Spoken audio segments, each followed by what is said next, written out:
Glória a Deus. Você pode sentar, querido. Que a graça e paz do Senhor Jesus sejam com todos vocês. Mais uma vez aqui estamos para celebrar o Senhor, para adorar Ele, para declarar a majestade e a santidade dEle. Você não chegou nesse lugar por acaso, você não veio a esse lugar sem propósito, não. Deus já havia preparado essa tarde para mim e para você, para que nós pudéssemos ser impactados pela palavra dEle, para que nós pudéssemos ser impactados pelos louvores, pela adoração, por esse ambiente que nós aqui estamos, que já está tomado pelo Espírito Santo de Deus muito antes do início desse culto. Agora escute bem, a nossa atitude vai determinar muita coisa. A nossa atitude, a atitude de coração, de recebermos a palavra, tomarmos posse para a nossa vida e declarar que nós vamos vivê-la no nome de Jesus. Você diz amém? Abra sua Bíblia na carta de Paulo a Tito, no capítulo 2. Eu quero fazer a leitura a partir do versículo 11. Carta de Paulo a Tito, capítulo 2. O tema dessa palavra de hoje, que eu quero ministrar sobre a nossa vida, eu coloquei o seguinte título: quando a graça de Deus nos alcança. Amém, irmãos?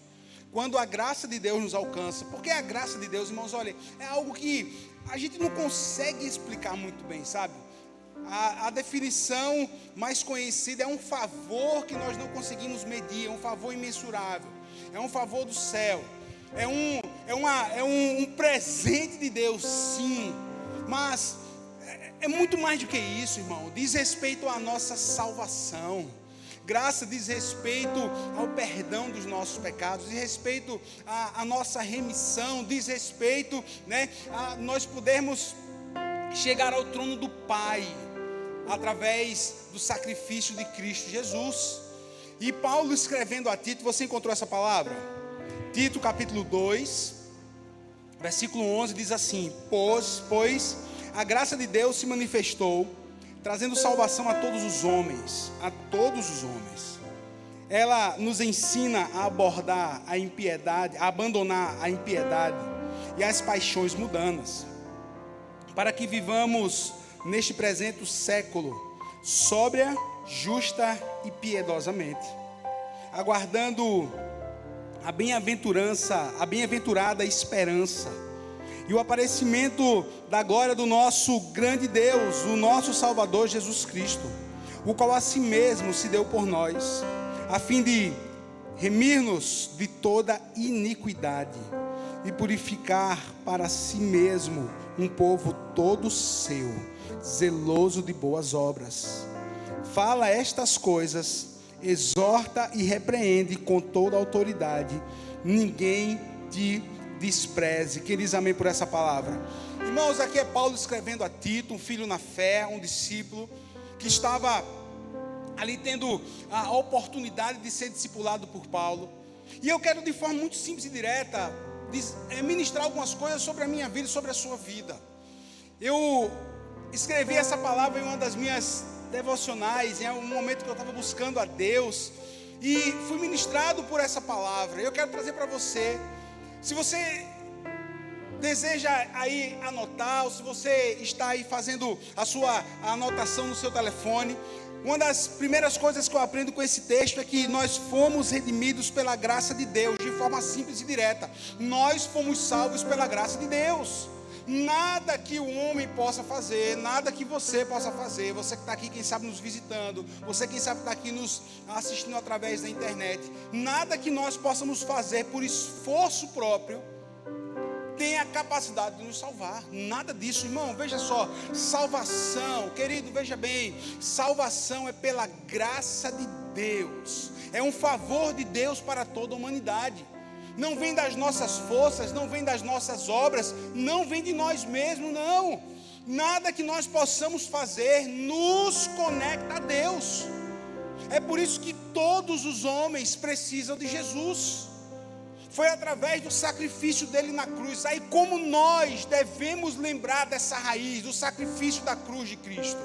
A cruz de Cristo, o sacrifício, a entrega do Filho de Deus, entrega essa feita por amor. Irmãos, muitas vezes a gente está numa busca, não porque eu preciso de uma palavra, não porque eu preciso de uma direção. Claro, isso é bom, isso é bênção. Mas nós precisamos voltar, sabe o que é? Muitas vezes voltar ao início, à intimidade, a sempre nós nunca podemos esquecer do sacrifício de Jesus por nós na cruz. É básico, é algo tão maravilhoso, é algo tão necessário lembrarmos da entrega de Jesus. Sem Ele nós não poderíamos chegar a Deus. É interessante que a questão de querer chegar a Deus, de querer alcançar algo por esforço próprio, isso é tão antigo. Isso é tão... A Bíblia relata, por exemplo, em 2 Reis, capítulo 5, você vai ver a história de Naamã, grande general da Síria. Aquele homem que tinha conquistado tantas coisas, aquele homem que era tão importante no seu país, aquele homem que era uma figura ilustre. Ele tinha uma lepra, ele tinha a doença mais terrível da época. Estava condenado à morte, não seria uma morte imediata, seria uma morte aos poucos, de forma terrível. Onde ele já deveria estar no estágio que, segundo Reis nos conta, longe da sua família, longe de quem amava, porque a doença era extremamente contagiosa. Mas aí, uma serva da sua casa assim, se ele soubesse que existe um Deus em Israel, que existe um profeta de Deus em Israel, ele seria curado. Olha a fé de uma menina, olha a fé de uma menina que saiu cativa de Israel e vai trabalhar na casa de Naamã. É dizer assim, se o meu Senhor soubesse que há profeta em Israel, ele já tinha ido lá há muito tempo. Porque se ele for lá, ele vai ser curado. Nossa, que fé daquela menina. Já parou para pensar nisso? Já parou para pensar? E Naamã, ele vai a Israel, decide ir, leva uma grande comitiva, e leva prata, e leva roupa, e leva presentes. Porque ele achava que com os presentes, entregando a Eliseu, que era o profeta, ele poderia ser curado. E Eliseu não quer nem saber dos presentes. Não quer nem saber. Ele ainda manda um recado quando ele chega, não vai nem recepcioná-lo, não. Porque ele se achava demais. Ele achava que com o seu prestígio, com a sua fama, com os seus presentes, ele poderia sim comprar a sua cura. Ele não quer nem saber. Dá um recado para Naamã, manda ele dar 7 mergulhos no Jordão, que ele será curado. Os presentes que ele achava que poderia ajudar em alguma coisa, não foram nem citados. E aí ele, depois de muita insistência, que ele ficou chateadíssimo, que o Eliseu não foi recepcioná-lo, ele dá os mergulhos no Jordão, é curado. Eliseu manda voltar, volta para a tua terra com tudo que você veio. Aquilo que de graça recebemos, de graça eu passo para você. Quem diz amém por isso? Quem está aqui em nome de Jesus? Os presentes não compraram a cura. Não compraram a cura. A influência não compra chegar diante de Deus, a influência humana, não. A sabedoria humana, de jeito nenhum. Tudo é pela graça, pelo amor, pela misericórdia de Deus, que entregou seu Filho Jesus para morrer na cruz por nós. A graça de Deus nos redime, aleluia. Essa graça não foi descoberta pelo homem, ela foi revelada no céu à terra. Quem diz amém por isso? Não. Foi um presente de Deus. Durante tantos anos o Messias foi aguardado em Israel. Durante tantos anos o Messias foi esperado. Mas, como disse o apóstolo Paulo, quando chegou a plenitude dos tempos, Jesus Cristo, o Filho de Deus, veio nascido de mulher, de forma natural, no que diz respeito a ser gerado no ventre de Maria, mas foi gerado pelo Espírito Santo de Deus. E Jesus, ele gerado, ele nasce, ele vai ter toda a sua vida, vai desenvolver a sua vida com um único propósito: morrer na cruz por toda a humanidade. A graça de Deus nos redime. A graça de Deus nos restaura, nos refaz. Querido, a graça de Deus tem o poder restaurador na vida do homem.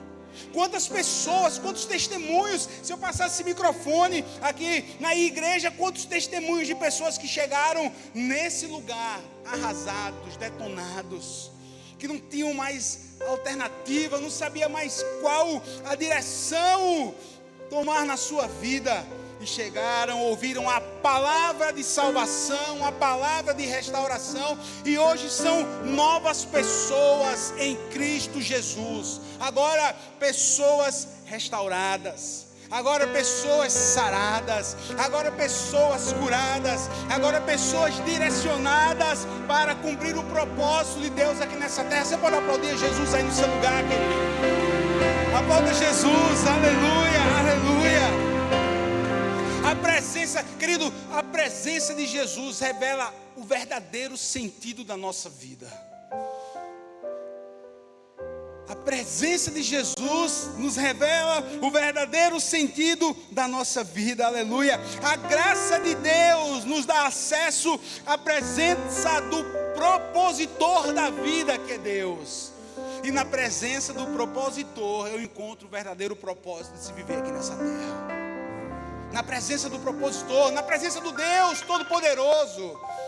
Não precisamos imolar um cordeiro, não precisamos imolar uma pomba, não precisamos imolar um animal, derramar o sangue em sacrifício, não precisamos. Já foi. O Cordeiro de Deus, Jesus. O Cordeiro perfeito que veio a esse mundo e que tira o pecado desse mundo e que veio com um propósito, João 3,16, porque Deus amou o mundo de tal maneira que entregou o seu Filho unigênito para que todo aquele que nele crê não morra, mas tenha vida eterna. O propósito revelado em Deus nos leva à vida eterna. Propósito revelado em Deus. E que propósito é esse? É Cristo, irmão. Irmão, tudo é Jesus. Tudo vai convergir para Jesus. Esse culto converge para Jesus, porque esse culto é cristocêntrico. Não é o homem que está em evidência, não são as coisas, não é a bênção, não é a vitória, não, é a salvação, é Cristo Jesus. A vitória, a bênção, a direção é uma consequência. É uma consequência. É a consequência de quê? De estar na presença do Deus, do propósito, aleluia, que revela a nossa vida, aleluia, aquilo que tem para a nossa vida. E quando desfrutamos dessa graça, nós podemos passar a viver de forma, aleluia, que agrada ao nosso Deus. Quantas pessoas ainda hoje estão aí na crise, crise existencial, crise porque eu estou aqui, para onde eu vou, o que é que eu estou fazendo, ainda não me descobri o que é que eu vou fazer. Irmão, pergunte ao Pai, pergunte ao propositor. Querido, apresente sua vida a Deus através de Jesus. Tenha essa experiência. Eu não sei o que fazer, eu não sei que direção tomar, eu não sei qual caminho eu devo seguir, pastor. O mundo tem um ditado, eu não sei se eu caso ou se eu compro uma bicicleta. Sei lá fora, para quem não conhece o propósito. E aí, pastor, o que é que eu faço? Meu irmão, apresente sua vida a Deus. Apresente sua vida, apresente seus sonhos, apresente aquilo que está no seu coração. Querido, veja só, não é para fazer o que está no seu coração, não é apresentar Ele. Apresente a Deus. Eu acredito que quando é o propósito de Deus, tudo converge, tudo vai convergir, tudo vai levar tudo, as portas se abrem de forma natural. Essa é a vontade de Deus, essa é a perfeita vontade de Deus. Aí eu começo a entender que isso é exatamente o que Deus tem para a minha vida. Muitas vezes nós queremos abrir portas com a força do nosso braço, não. Muitas vezes nós queremos traçar o nosso caminho com a força do nosso braço, não é o nosso, é o de Deus. Lembra que a porta que Ele abre ninguém fecha? Lembra que a porta que nós abrimos, qualquer um pode fechar, mas aquele abre não. Aquele abre ninguém fecha. O caminho que ele abre, pode acontecer qualquer tormenta, mas nós passaremos pelo caminho. Sabe o que é isso? É propósito de vida. Propósito que é revelado através da graça de Deus. Aleluia. Sabe outra coisa que eu aprendo quando eu estou ministrando sobre a graça? A graça nos leva a viver em paz conosco mesmo, em paz com o nosso coração. O atribulado já diz o nome, é o cara sem paz, é que não está tendo descanso. E olha o que é que a palavra do Senhor vai nos dizer: para que vivamos nesse presente século de forma sóbria, justa e piedosa, para que nós possamos viver de forma sensata. Irmão, a nossa maneira de viver conta muito. A nossa maneira de viver conta muito. A nossa maneira de enxergarmos as circunstâncias conta muito. Lembre-se, esse domingo aqui, você não apenas chegou aqui, não, você chegou porque aqui é um ponto de partida, não é apenas uma chegada, não.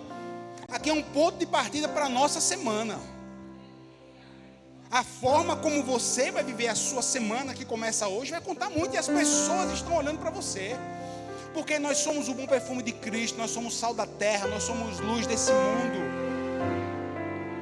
somos filhos, somos aqueles que conhecem a palavra. As pessoas estão loucas aí, não sabem o que fazer, o que é que vai ser, muita gente desesperada, muita gente voltando a ter medo. Olha, deixa eu abrir um parênteses aqui. Olha, veja bem, mais uma vez, deixa eu relembrar você. Tem muita gente querendo ganhar em cima do seu medo. Tem muita gente querendo controlar você por medo. Tem muita gente querendo controlar a sociedade impondo medo.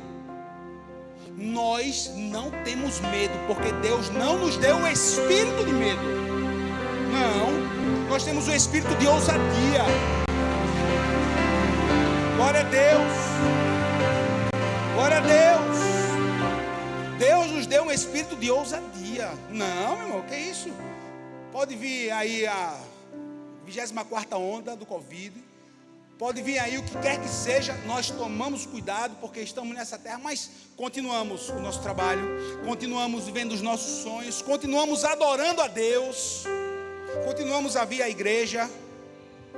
Ei, você que está aí me assistindo, por que foi que você não veio para a igreja? Pastor, eu estou doente. Muito bem, fica aí, mas quando ficar bom, volte.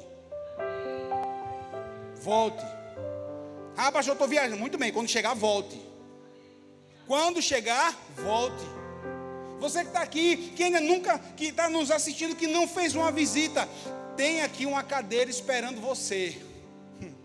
Tem aqui um lugar esperando você, para que você sente conosco, para que você escute essa palavra, para que você seja tocado por essa palavra, para que você seja impactado pelos louvores, para que você possa entender, aleluia, que Deus tem um plano para a sua vida.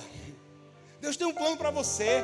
A graça de Deus nos leva a viver em paz. Vamos ver de forma sensata, irmãos.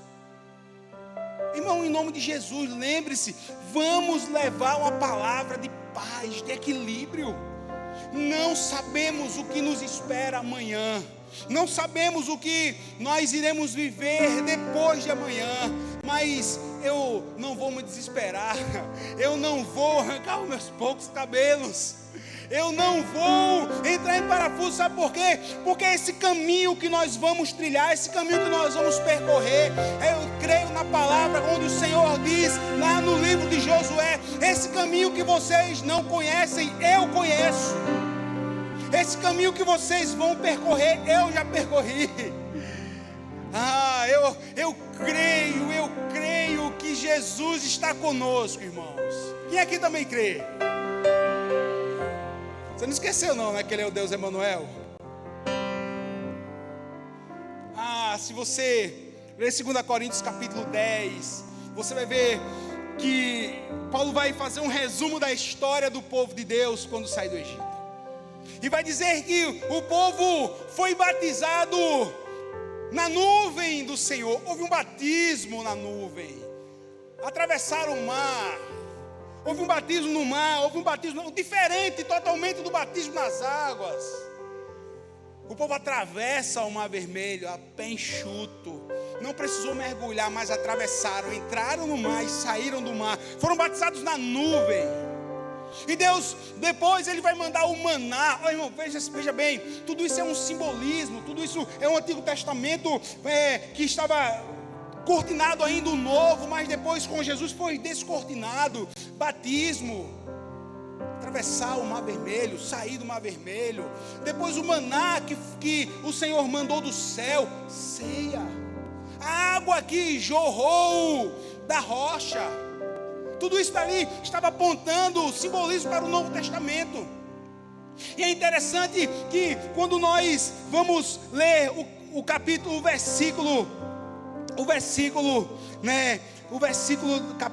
deixa eu abrir aqui, 2 Coríntios, se você quiser abrir a sua Bíblia, abra a sua Bíblia.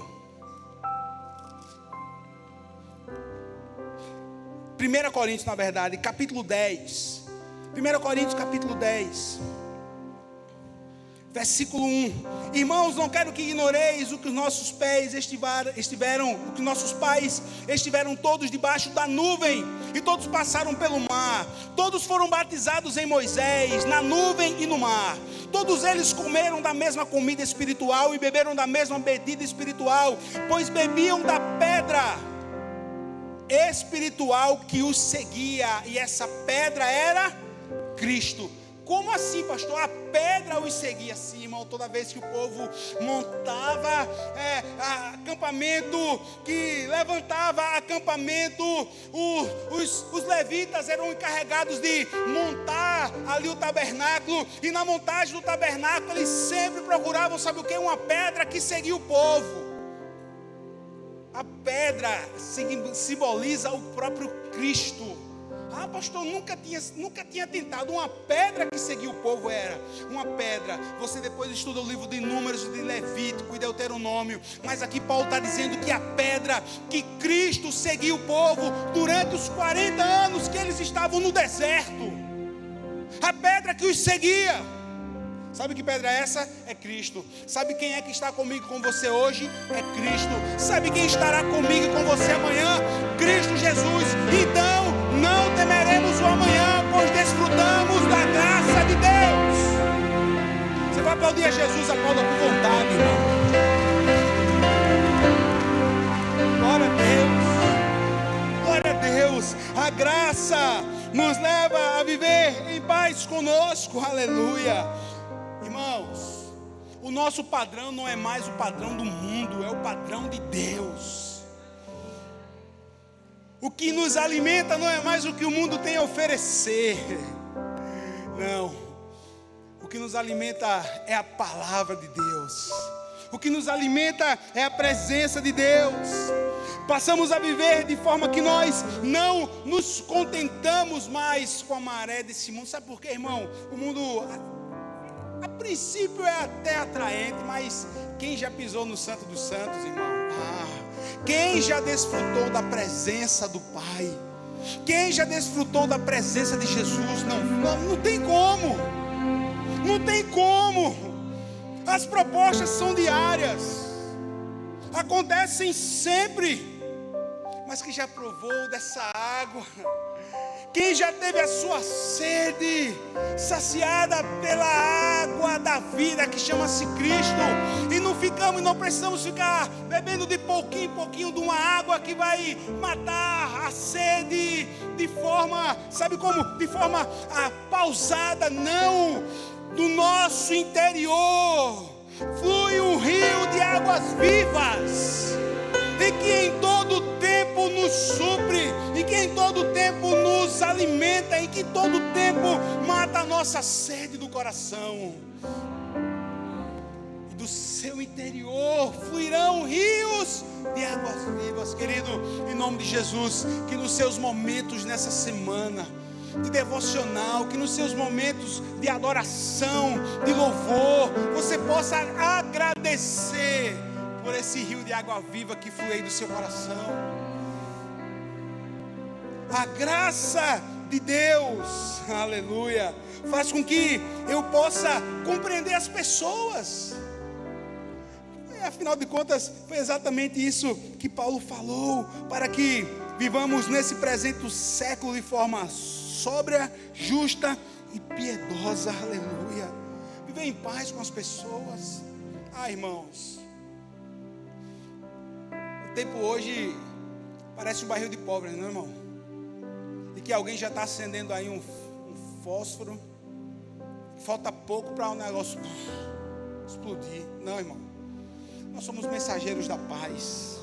Nós vivemos de forma sensata, de forma justa, de forma piedosa, aleluia. Os alcançados pela graça de Deus devem fazer de tudo para viver em paz. Irmão, vamos ser sábios. Eu vou dar um conselho, você segue se você quiser, não é assim, irmãos? Não é assim, irmão? Você pode seguir ou não pode, é lógico. Aqui você não é obrigado, não. Você segue se você... Veja só, se a proposta da palavra é vivermos de forma justa, piedosa, né, e sóbria, um conselho muito simples: evite, em nome de Jesus, entrar o tempo é de Copa, né, em bola dividida. Evite as discussões, evite, irmão, em nome de Jesus, evite muitas vezes trazer uma resposta que vai levantar ali, que vai inflamar o ambiente. Não, irmão. Em algumas situações o silêncio é sempre a melhor resposta. Não. Por quê? Ser provocado e responder uma provocação. Pastor, meu irmão, não, eu também, aqui também é carne do mesmo jeito que você. Mas tem horas que é a melhor coisa, irmão, não entre em bola dividida. Esse é um bom conselho. Não entre no embate. Não entre na discussão. Sabe por quê? Porque não vai trazer paz. Não vai trazer paz. Irmão, olha que coisa terrível. Um ambiente de trabalho sem paz. Não tem como. Já tem que produzir, já é muito difícil. Já tem que gerar alguma coisa ali no trabalho. Já tem que construir. E ainda fazer isso num ambiente que não tem paz. Não, irmão, em nome de Jesus. Não. Paulo está dizendo aqui, para que nós possamos viver nesse presente século de forma sóbria, justa e piedosa. Sabe o que é o piedoso aqui? É aquele que é temente essa palavra, é aquele que recebe essa palavra. O piedoso não é o coitadinho, não, é aquele que vive a palavra, é aquele que recebeu, que entende os preceitos do Senhor e decide viver, e vem em paz. Não, se é para que a gente possa, se é para o bem de todos aí, não vou responder, não vou inflamar, também tem isso, não vou inflamar, não vou ser pedra de tropeço,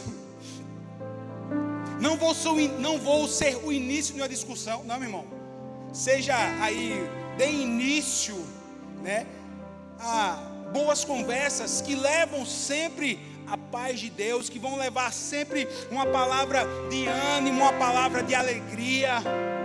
Somos nós, irmãos, os filhos de Deus. O mundo aguarda a nossa manifestação. O mundo aguarda. Quando a gente fala manifestação dentro da igreja, para muitas pessoas é um negócio do cão, né? Não, irmão. O mundo está esperando que eu e que você, nós possamos colocar em prática essa palavra e manifestar, sabe o que é isso? E mostrar, e que a gente possa viver essa palavra. É isso, irmão. Para que seja manifestado, sabe o que? A glória, o amor, a misericórdia, a graça de Deus através da nossa vida. Porque quando eu recebo essa graça, quando a graça de Deus me alcança, aleluia, eu vou amar o meu relacionamento com Deus. E aqui eu fecho. Amar o relacionamento com Deus. A graça me ensina a viver sempre dependente de Deus. sempre dependente de Deus. Irmãos, nova semana vai começar, novo ciclo, nova estação. Vamos depender de Deus, vamos buscar Deus. Estamos aí há menos de 40 dias, até o ano de 2023, terça, quarta, quinta, sexta, sábado, domingo, 6, 40, estamos aí há 34 dias no meu rápido cálculo agora, 34 dias de 2023, irmão, dá tempo de você fazer tanto propósito ainda, dá tempo de você fazer alguns propósitos, dá tempo de você, escolher aí 34 capítulos da Bíblia para que você possa viver aí nesses últimos dias de 2022. Tantas coisas. A graça de Deus me ensina que eu amo me relacionar com Deus Pai. Eu tenho que desejar. Eu tenho que estar na forma da dependência. Irmão, a gente tem que buscar. Oração, jejum, por exemplo. Oração, jejum. O meditar na palavra, na teologia é conhecido como as penitências espirituais. Olha que nome feio, mas é. Porque, irmão, vê só, quando você está ali no jejum, você decide no reino material e no reino físico que você depende exclusivamente de Deus, não do alimento. Dependendo de Deus. E é bom passar fome. Irmão, quem aqui fica chato quando está com fome? É dependência do nosso corpo. Ninguém gosta. Não. Mas quando eu decido, vamos fazer um jejum. Irmão, se você nunca fez um jejum, se você nunca entregou um prazer para Deus, você não sabe o que é estar na presença, você não entendeu ainda o que é estar na dependência e na presença. Nunca fez, está na hora de fazer. Qualquer coisa vem aqui que eu explico, dou um resumo do que é um jejum.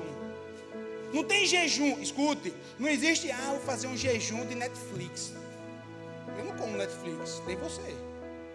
Jejum é a abstenção de alimento, de líquido. E aí você tem que ter muito cuidado se você não tem o costume de fazer o jejum. E naquela hora que você estava comendo, você medita na palavra, você para, você ora. E o alimento que você iria comer, você faz uma oferta ao pobre. Sabia disso? É assim mesmo. Ainda dá para fazer, ainda faltam 34 dias para o final do ano. Ainda dá para você ler boa parte do Novo Testamento, por exemplo. Faça o seguinte, faça um propósito com Deus para você ler os evangelhos do Senhor Jesus. Medite. Dependa.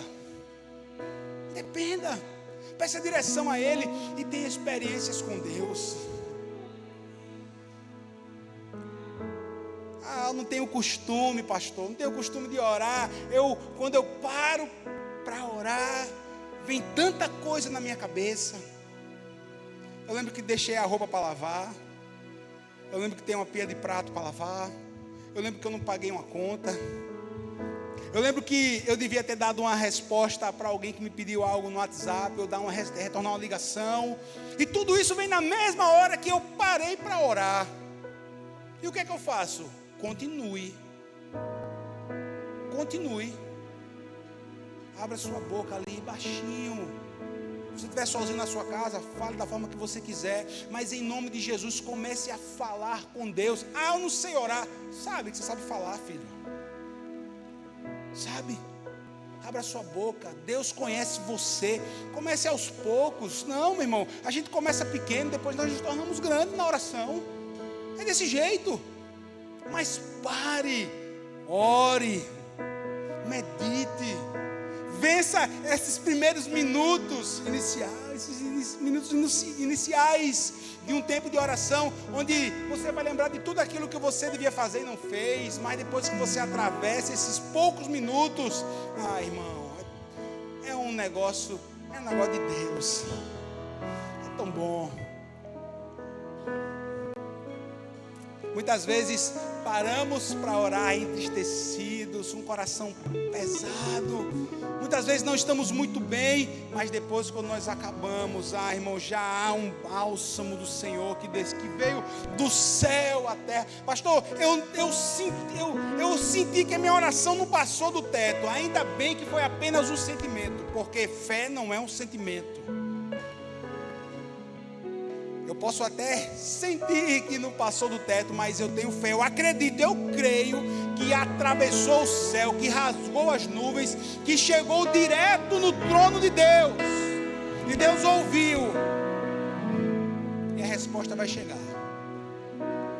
A graça de Deus alcançada, a graça de Deus que nos alcançou, faz com que eu possa desejar esse relacionamento com Deus. A gente podia passar aqui o resto da noite falando sobre graça. A gente podia passar o resto do mês falando sobre graça. No mês de dezembro, né? Quer dizer, todo mês de dezembro sobre graça. Mas o fechamento para essa palavra é a graça de Deus que nos salva. Mais uma vez, eu comecei falando sobre a graça que salva. Finalizo falando sobre a graça que quer salvar você. Você, quem sabe, que já veio tantas vezes aqui nesse lugar. A graça de Deus revelada em Cristo Jesus, ela deseja ser abundante na sua vida. Querido, deixe Jesus entrar no seu coração. Deixe essa palavra chegar na sua vida e transformar. Não é a igreja que transforma, muito menos o pastor, não. Quem nos transforma é essa palavra. Quem nos muda é essa palavra. Quem nos encoraja é essa palavra. Quem nos fortalece é essa palavra. Você precisa fazer é só abrir o seu coração e deixar que Jesus entre e possa começar uma grande transformação na sua vida. Você toma posse dessa palavra? Fique de pé em nome de Jesus.